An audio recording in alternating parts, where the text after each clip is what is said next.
is not a real man. And nothing cures this syndrome called inferiority complex like seeing yourself the way God sees you.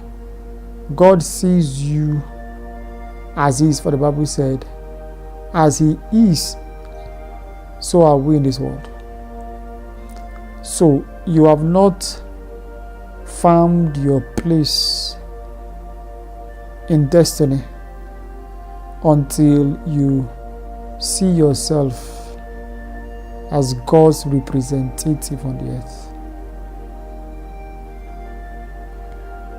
I repeat, on the account of being God's representative on the earth, God created the man to be a ruler.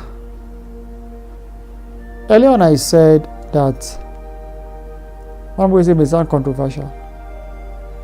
It's a man's world. That's the truth. The Bible presents what is known as a patriarchal order.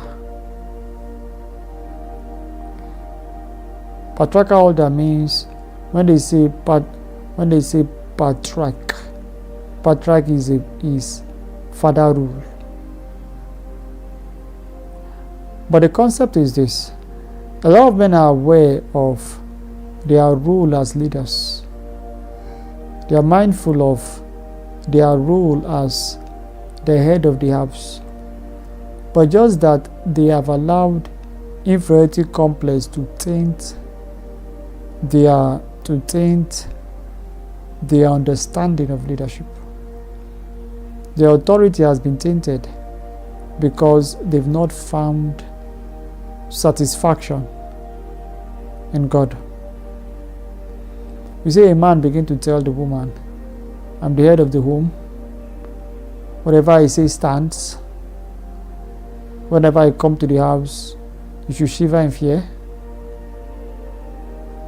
Any man that practices that kind of leadership is a fake man.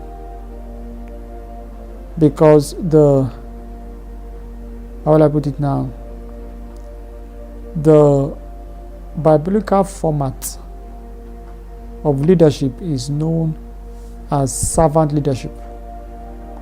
Jesus was teaching on authority and being the greatest. And he said that the one that wants to be the greatest must understand how to serve. And he began to admonish us not to exercise authority like the people of the world. Exercising authority is not control. Exercising authority is not control. And a lot of men, you see, that's why we are not leading our wives well. Our women are going astray because there's vacancy. The office of a real man is vacant. That's why women are, shall I tell you the truth? The rise in feminism is as a result of the empty space, as a result of the vacancy that is in the office of a real man. Women are no longer safe around men. Do you know why? Because the man have not understood what it means to exercise authority according to God's standard. Remember, I said Jesus is the portrait of a real man. If you study Jesus' model of leadership, you'll discover that Jesus' model of leadership is servant leadership. A time came that there was no difference. The people of the world could not differentiate between Jesus and his disciples. Jesus understood that being a man of authority should not, being a man of authority, should not make allowance for control, for pride. Is that not the problem we face in Africa? Being a leader is not dictatorship. Even God, that is the ultimate leader, even God, that is the sovereign ruler, at a point told us, come and let us reason together. There's problem in the land. Men are abusing women. Women are becoming stubborn.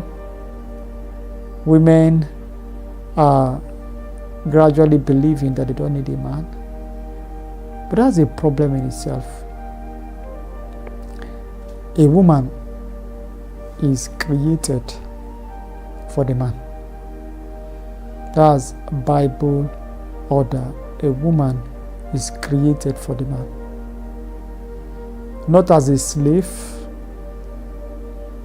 not as a servant, but as a complement, as a helper. So, a man cannot attain his full potentials if he doesn't relate well with a woman.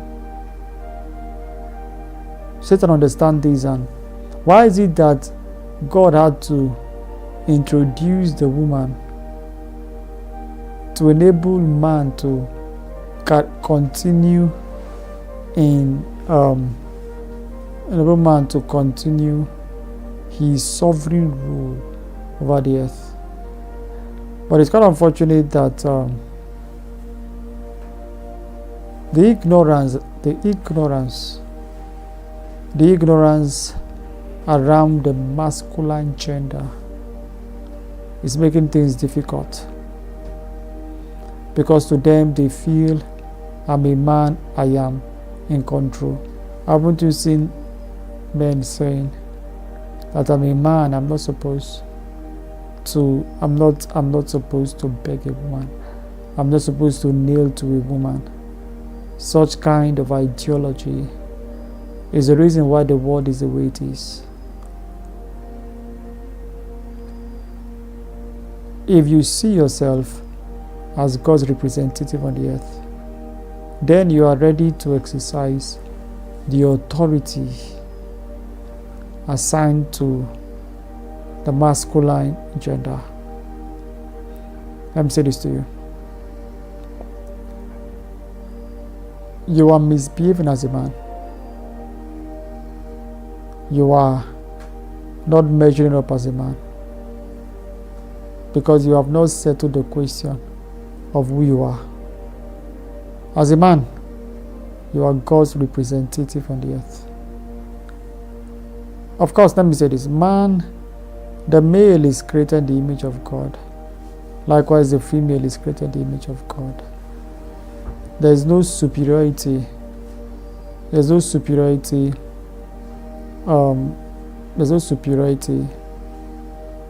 The man does not have superiority over the woman in respect to being created in God's image. But when it comes to earth matters, the man is the head. But the man should be careful to exercise authority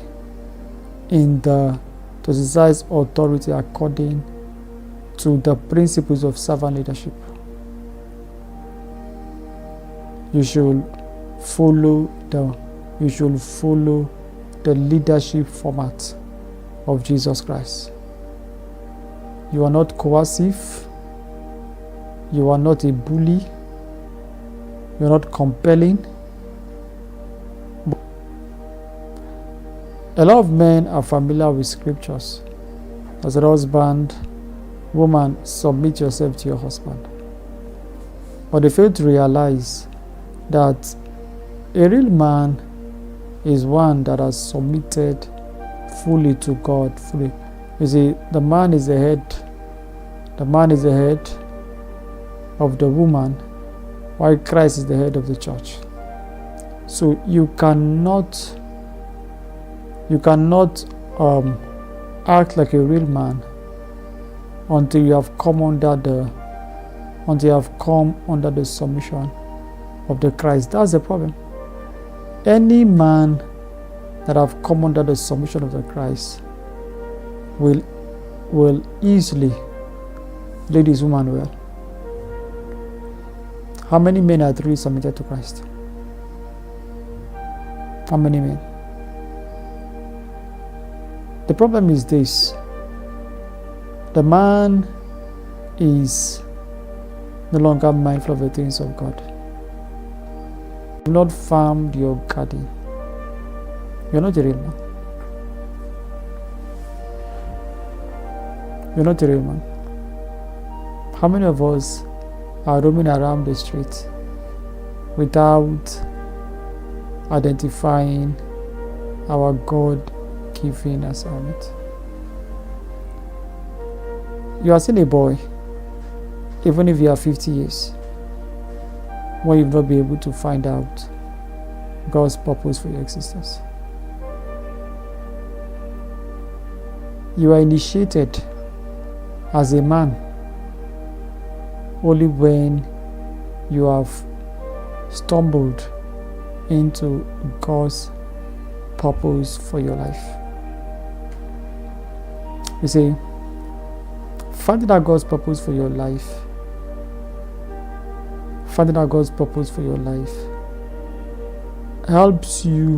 will always help you to live a more reasonable life.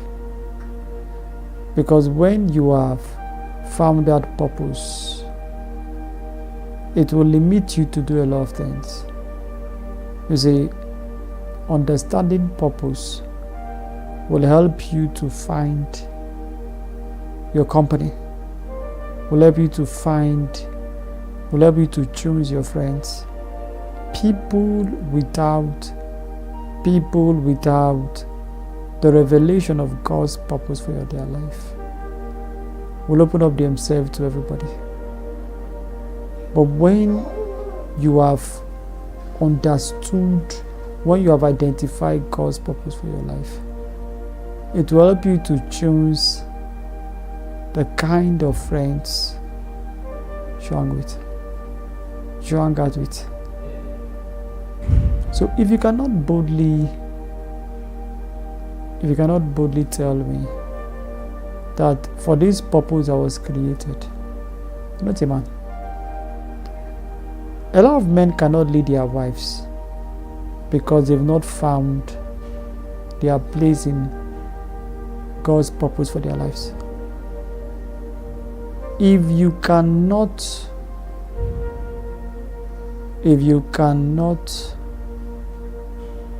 boldly present to me the reason behind your existence, don't marry. You're a boy.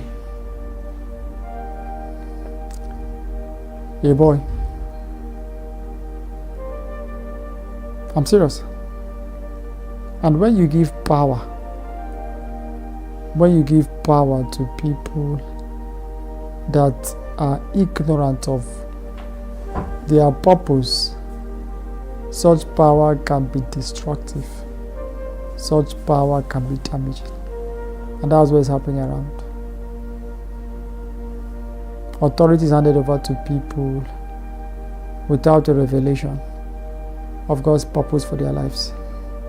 That's why the world is the way it is. That's why the world is tearing apart. That's why the world is drifting out of course. How many of us can beat our chest and say, I know why God brought me on the earth? Until you find out your assignment here on the earth. You're still a boy. You're still a what? You're still a boy. What's another description? Character of a real man. A real man is the one that has spiritual discernment. Nobody told Adam that the woman was brought out of him. As he saw her, he knew. If you are struggling with discernment, you're not a man. Of course, we all know that the man is the priest. He's not only the head, he's supposed to be the priest of his home. You cannot function as an effective priest if you are without discernment. If the Bible says it was Eve that was deceived, not the man. Satan knew this, and that's why he went to the woman, because it's easy for the woman to be deceived than the man. So Satan, to derail the man, what does he do? He deceives the woman. To derail the man, he deceives the woman. So a man